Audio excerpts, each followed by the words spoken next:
यो खुर्पाखोला सामुदायिक वन व्यवस्थापनको कार्य योजना सालको 4 धारी 2059 सालको यो कार्य योजना। अब यो जिल्ला वन कार्यालयले सामुदायिक वन दर्ता गरेर दिएको प्रमाणपत्रको चाहिँ यो वन ऐन 2048 र वन नियमावली 2051 अनुसार चाहिँ दिएको यो वन हस्तान्तरण चाहिँ हामीलाई 2059 2 महिना 21 गते गरेको अन्त अनि त्यसपछि चाहिँ यो हाम्रो चाहिँ वनको प्यान नम्बर यो प्यान नम्बर चाहिँ हाम्रो 2066 साल 11 महिना 23 गते चाहिँ आएको रहेछ होइन।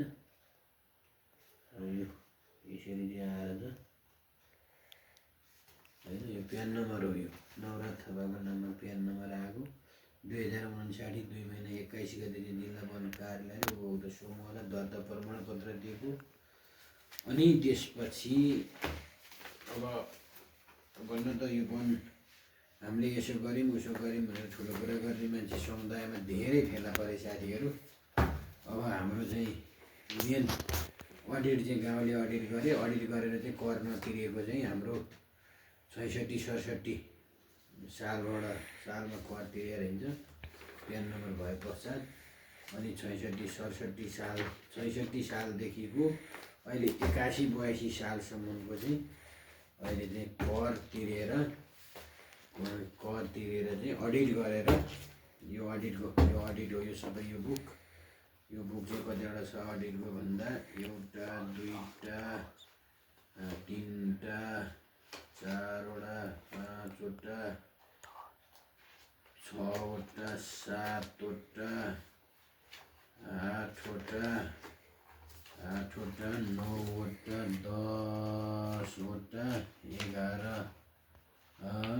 11 12 13 14 ल 14वटा चाहिँ अडिट रिपोर्ट छ।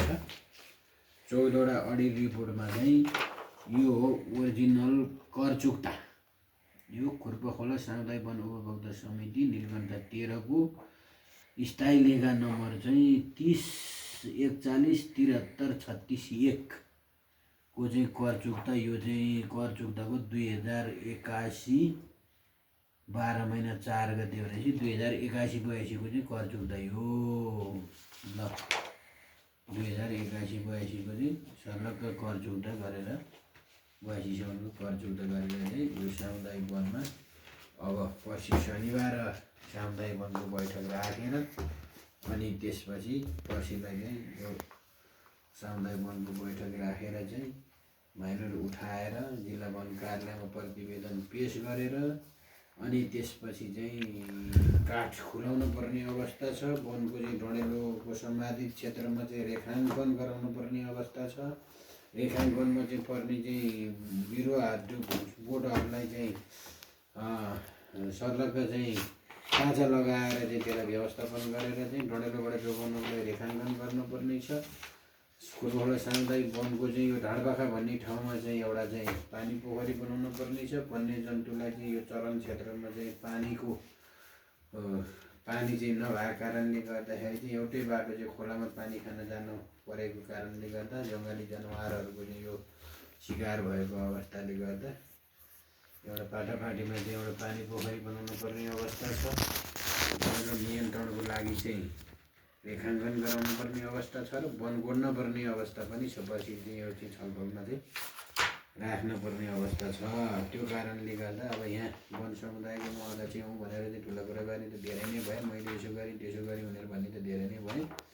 तर सबैले चाहिँ यसो गरेर उसो गरेँ भने तर यो के अरे चाहिँ यो अडिट गराएर चाहिँ राज्यलाई तिर्न पर्ने कर चाहिँ उहाँहरूले तिर्नु भएको छ र त्यसको चाहिँ सम्पूर्ण लेखाजोखा चाहिँ आएर मेरो पालामा थुप्रियो र मैले सम्पूर्णलाई चाहिँ यो अहिलेसम्मको चाहिँ कर तिरेर अडिट गराएर नवीकरण गराएर ल्याइदिएको छ। यो कर अडिट कर सबै तिरेर राज्यलाई तिर्न पर्ने सेवा शुल्क सब तिरेर ल्याइदिएको छ र पर्सिलाई चाहिँ यसरी चिठी पनि तयार पारिएको छ शनिबारको बैठकलाई। त्यस कारणले सम्पूर्णमा म यो भिडियो सामाजिक सञ्जालमा पनि हाल्छु र सबैलाई चिठी पनि चाहिँ मैले चाहिँ पठाउने व्यवस्था गरेको छु। जसको हातमा चिठी पुग्छ त्यो उहाँहरू पनि उपस्थिति हुनुहोला।